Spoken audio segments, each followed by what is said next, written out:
আর কবিতা বলবো বেস্ট কবিতা কিনে আমার একটা সময় চোখে জল চলে এসেছিল। খাতাঙ্কে বা দিলারান্তি এবং ইমন এবং যারা আছে সুমন অন্যান্য যারা আছে সবাই সবার মতো করেছে। আমি আসলে স্পিচলেস। একটু আগে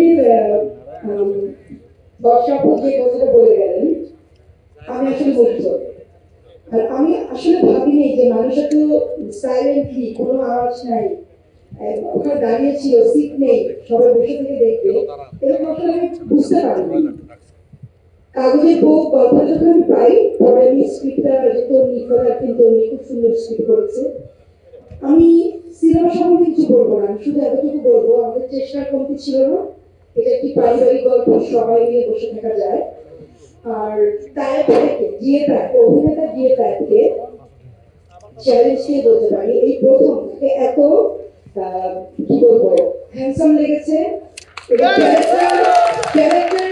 সে ভালো করতে পেরেছে এবং সে ভালো অভিনয় করেছে, তিনি অনেক ভালো অভিনয় করেছেন নিঃসন্দেহে। আর কবিতা বলবো বেস্ট কবিতা কিনে আমার একটা সময় চোখে জল চলে এসেছিল। খাতাঙ্কে বা দিলারান্তি এবং ইমন এবং যারা আছে সুমন অন্যান্য যারা আছে সবাই সবার মতো করেছে। কিন্তু আমার একটা আফসোস, সেই আফসোসটা একটু বলি, সেটা হলো যে ছবিটা খুব সুন্দর, আপনারা হলে গিয়ে দেখবেন, আমিও হলে গিয়ে দেখবো এবং সাধারণ মানুষ মানে সবাই মিলে দেখা যায় সবার জন্য এই ছবিটা। তবে মেকার হিসেবে আমার একটা আফসোস ছিল যে আমি যদি একটু ভালো লোকেশন পেতাম, আর কোনো কিছু না। প্রডিউসার খুবই ভালো, ভাই খুবই নাইস, ভাবি আমাকে অনেক সাপোর্ট দিয়েছেন এবং আমরা অনেক আনন্দ নিয়ে কাজটা করেছি।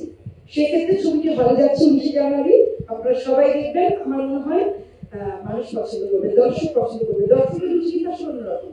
যেমন আমি এখানে বসে থেকে ভেবেছিলাম যে কেমন জায়গাটা, কিন্তু এটা আসলে ভিন্ন জিনিস, সবাই খুব পছন্দ করেছে এবং জায়গা পাওয়া যাচ্ছে না এবং চুপচাপ ছিল। হয় কি মানুষের যখন ভালো লাগে না তখন মানুষ অনেক সাউন্ড দেয়, এই জিনিসটা কিন্তু আমরা পাই, তার মানে দর্শক বসে থেকে দেখতে। Thank you so much. আপনারা সবাই জানেন বাংলা চলচ্চিত্রের ছবি দেখবে, সব চলচ্চিত্রের পরিচালকরা চেষ্টা করে সুন্দর করে বানাতে, প্রযোজকরা টাকা লব্ধি করে। আপনারা যদি সবাই মিলে ছবি দেখেন তাহলে বাংলা চলচ্চিত্রের জয় হবে, বাংলা চলচ্চিত্রের জয় হবে। ধন্যবাদ। সত্য, বস্তুনিষ্ঠ ও নিরপেক্ষ দৈনিক জনবাণী।